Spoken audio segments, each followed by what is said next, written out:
বৃহস্পতিবার রাত্রি 10টা নাগাদ অন্ডেলের গাইঘাটা মোড়ে অবস্থিত একটি ব্যাটারি চালিত স্কুটির শোরুমে ভেতর থেকে ধোঁয়া বেরোতে দেখেন স্থানীয়রা। সঙ্গে সঙ্গে শোরুমের মালিককে ফোন করে স্থানীয়রা। দমকলের একটা ইঞ্জিন প্রায় 1 ঘন্টার চেষ্টায় আগুন নিয়ন্ত্রণে আনে।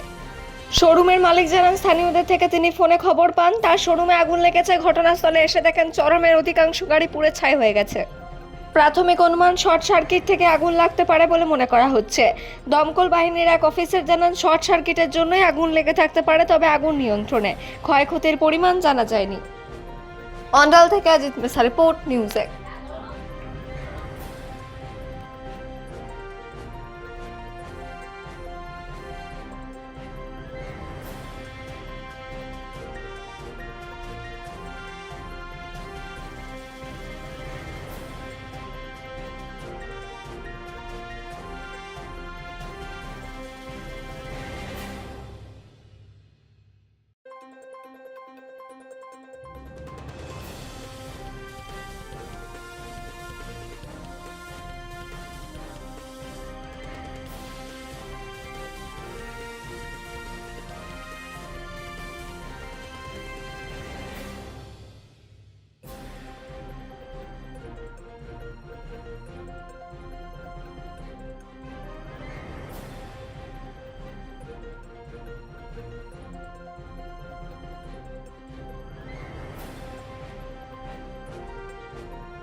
কারণ ব্যাটারি থেকেই হয়েছে, কোনো রকমের শর্ট সার্কিট ব্যাটারি থেকেই হয়েছে।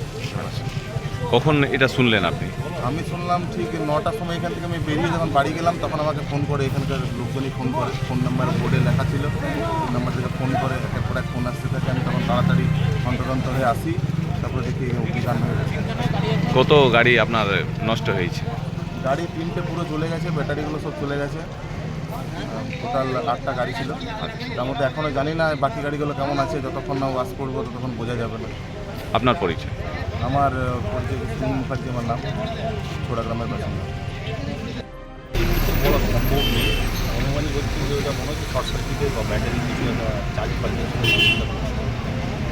এরকম স্যার সব? হ্যাঁ, এখন আমি নিয়ন্ত্রণে আছি। স্যার ক্ষয়ক্ষতির পরিমাণ কী হয়েছে? স্যার ক্ষয়ক্ষতি কী হয়েছে এখন পর্যন্ত? ক্ষয়ক্ষতি কী হয়েছে এখন পর্যন্ত? বুঝতে পারলাম। ক্ষয়ক্ষতি কী হয়েছে? ক্ষয়ক্ষতি হচ্ছে আপনার 3টে ই স্কুটি আছে, সেগুলো খুলেছে, আর 5টা ওরা মোটামুটি বের করে নেওয়া হয়েছে। এখন স্যার নিয়ন্ত্রণে আছে তো? এখন নিয়ন্ত্রণ আছে। স্যার আপনার পরিচয় স্যার? এমনি সাবা স্টেশন অফিসার।